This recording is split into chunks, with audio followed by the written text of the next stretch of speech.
Let's talk all about campaign timelines and how to know how to run a campaign, whether it is for an offer that you have that you're running a campaign for the first time, if you've never ran a campaign before, or maybe you've been launching in your business back to back, but realize that there's some things missing. Maybe your campaigns don't feel as exclusive. Maybe people are tired of watching you launch back to back. And really you yourself are feeling burnt out creatively from the campaign process and you kind of want to switch it up a little bit. So when I talk about campaign timelines, I like to think of like 3 different phases. And I really like to think of these phases and think about like what is the intention behind the phase, other than just obviously the goal is making sure that people buy during the campaign period at the end. Number 1, we want to make sure that because our campaigns are going to happen routinely in our business or routinely for this offer or for the service, we want each campaign to feel exclusive. So if you are running a campaign, it is really important that the exclusivity either comes from things you are not offering before. Maybe it's like a special price or a perk or an add-on of some sort, a bonus, anything like that. Or number 2, the exclusivity is coming simply from the fact that you are running a campaign for this offer and you normally aren't able to be inside of this offer or service or enroll in something like this on a regular basis. So for example, when I run campaigns for one of my offerings, I run it with an exclusive kind of perk in mind, but even after the campaign is over, people can still enroll, but they know that the exclusivity from this campaign comes from a specific perk that is only offered during my campaign period. Another offer that I have that I campaign only 2 times a year, and people know that other than those 2 times a year, they're not able to get the perks, the price, and maybe even access to the service itself. They have to wait for the next campaign. So it's really important that you're driving exclusivity.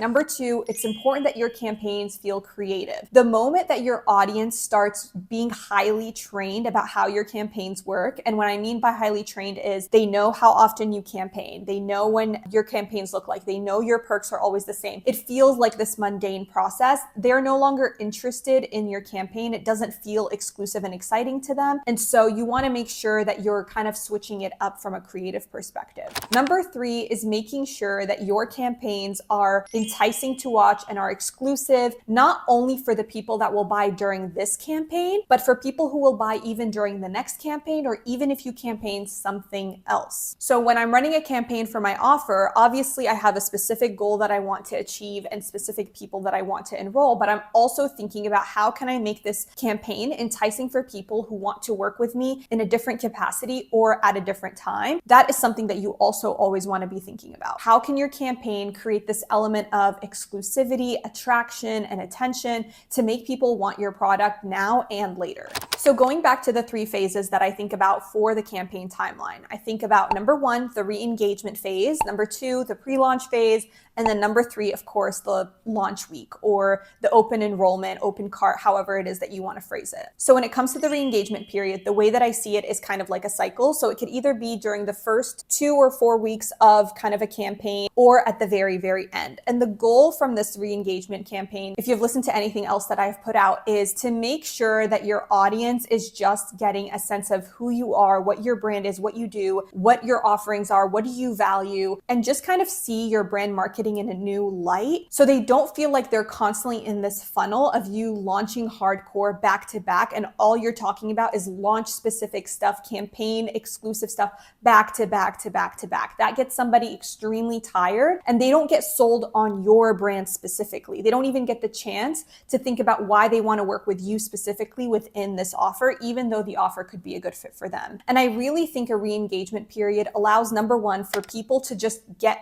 ready for the fact that you're going into a campaign. Number 2, it gets people re-engaging in your stuff again. It gets you seen on people's algorithms, on people's feed. And then also people get bought into you. They get bought into you. They're interested in you. They're curious about you. And then they are more likely to just be paying attention to what it is that you have to offer, regardless of the service that you're selling. So the re-engagement period, again, like I said, is 2 to 4 weeks, depending on how cold or warm you feel like your audience is to an offer or to you campaigning. I've mentioned before that if you are someone that has never done campaigns before, you're campaigning not only for the first time, but you're campaigning a brand new offer, you probably want to really warm people up into your campaign. And if you feel like all of them are super, super cold, you probably want about 3-4 weeks. If you're someone that's maybe a little bit shorter on time, or you feel like your audience is kind of warm, but could be warmer, maybe 1 to 2 weeks is a good period. So what are we doing during this re-engagement period for our campaign? We're not necessarily promoting our offerings just yet. We're warming up our audience. We're getting them paying attention to us again. We're kind of doing new things, experimenting with new formats, talking about new topics to just get people looking at us and paying attention and kind of just saying like, hey, look at us, we're interesting. Hey, look at us, we're doing something new. We're doing something different. This is such a good time to build in public, work in public, show the behind the scenes of what you're working on so that when you are going into a campaign, people already feel invested in the process. Again, I really don't recommend skipping this phase, whether it's at the very beginning of your campaign or maybe after your campaign ends, you go into that re-engagement period, again, because it's kind of like a cycle. But we want to make sure that people still have the opportunity to engage with you outside of these back-to-back campaign periods. So that's the re-engagement phase. Again, it could be anywhere from 1 to 4 weeks, depending on how cold or warm your audience is. Number 2 is what I like to call kind of the pre-launch phase. So this is when you're selling people on your campaign, getting them to know the incentive of joining during the campaign, why your campaign is exclusive, kind of what is enticing about working with you, the offer. So as far as like the pre-launch phase, I think about this phase anywhere between 3 to 4 weeks. Again, it really depends on what your campaign timeline looks like. Is there specific hard deadlines that you need to meet? I feel like with campaign timelines, it's all about working off of your energy, your calendar, what else are you working on, and how to fit those puzzle pieces together. So during your pre-launch phase, you want to focus on 3 things in this specific order to make sure that you're guiding people through this campaign process, through your journey, and really kind of getting them sold on the campaign in a way that's exciting and interesting and not just being like, buy my offer, buy my offer. It's coming June 5th, it's coming July 7th, like, you don't have to keep doing that in their face, but it's a really good way to guiding them into your process, what you do, what is the offer, and really kind of subtle selling them into the offer or service that you're about to open up. So after the re-engagement phase, right, we start with like week 1 of your pre-launch. So this is when you're officially going to start talking about either your campaign event,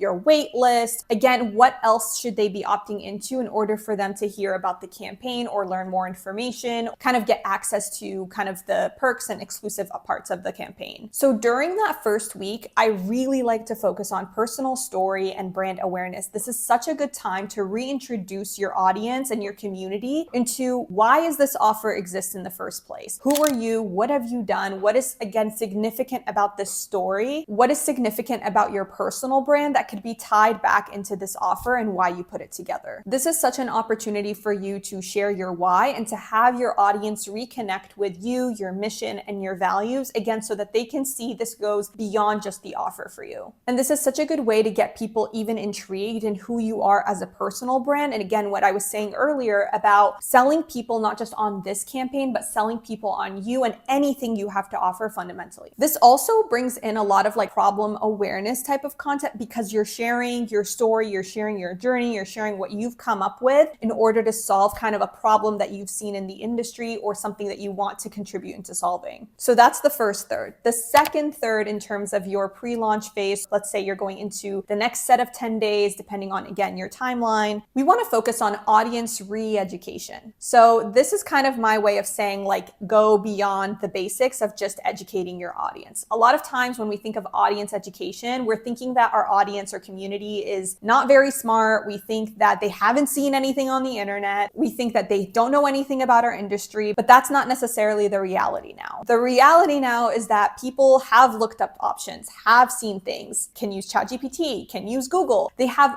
immense amount of resources and they are pretty educated about our niche, but whether they are educated in the right way or the wrong way, that's what you need to do to kind of re-educate them. So if I'm thinking about a concept like debt, right? Your audience probably knows debt is bad. Re-educating them would be saying that debt isn't bad and here's why, or debt is neutral, here's why. So audience re-education is about giving them a new set of beliefs. It's giving them new standards that they can aspire to achieve. It's also such a good way to kind of bust outdated strategies, outdated processes, outdated things that maybe, again, they're familiar with, but they're not familiar with how you do it specifically or your thoughts on them. The way that I like to think about this this is that everyone in my audience has high standards, and I need to show them what those standards are. I need to show them what is possible. Think of it like dating. Your audience probably knows that there's good and bad out there, but you are kind of educating them on here's what an ideal partner should be doing for you. And maybe they know it's the opening the doors and the flowers, but maybe they don't know these other set of expectations that you believe should be deemed and like a good partner. So from there, your last third should really focus on your unique genius and approach. I think not enough people talk about what is unique about their process or their service. Because again, the reality is someone can search up your niche, search up what you do, search up the kind of deliverable that you offer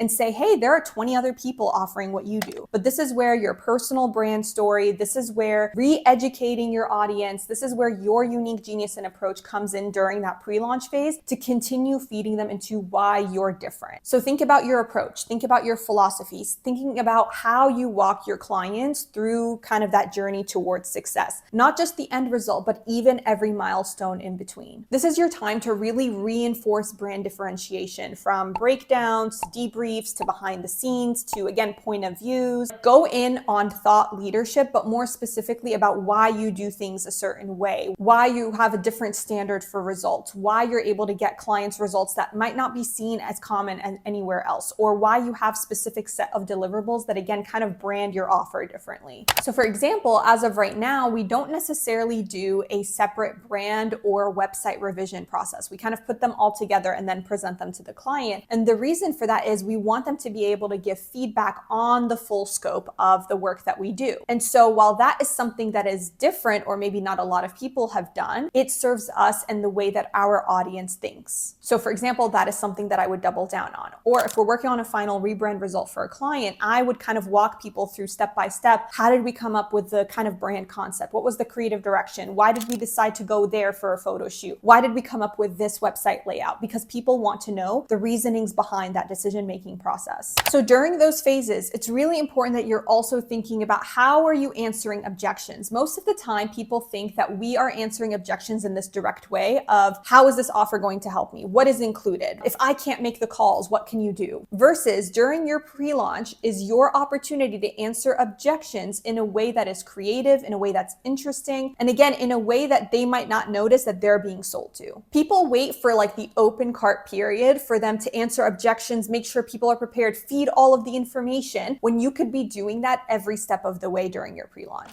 And because of this brings me to the final phase, which is your open cart. So this can be anywhere from 5 to 10 days. I recommend 5 days if you are someone that hits your campaign goals consistently, you have the data, you have the information, and you're just, again, working through new things, tried and true stuff, and getting more creative. 5 days is such a great way to put out what you need to, create the urgency, and get people moving to making that decision. Or if you are someone that hasn't hit their campaign goals consistently, or you're debuting a brand new kind of offer or service, I recommend 10 days to your campaign. This gives you enough time to experiment with new things, figure out why your audience isn't necessarily buying right away, and kind of problem solve during the campaign. Again, your job during this time is to literally work on selling your service and getting creative. So during your launch phase, which again is when you're officially saying like, hey, we're open, we're enrolling, you can now join, you can now apply, you can now book a call. During this time, your job is to be super direct about your offer, about your service, answer questions people have, give them insight. This is where you also should be thinking about very niche objections, maybe thinking about, okay, if everything that I've said over the last coming weeks still didn't get them to buy right away, what is still holding them back? And then this is where I like to use creative ammo. So the way that I think about creative ammo is think about having a toolbox. And in this toolbox, you have different resources that you can pull out to make sure that you can hit your campaign goals or kind of do things to make sure that you are driving your audience towards conversion. This is something like going live on Instagram. Maybe this is something that you don't do very commonly, but during the campaign period, it's something that you can kind of pull out of a magic hat and do to kind of show up in a different way. Another thing you can do is experiment with new formats. Maybe you release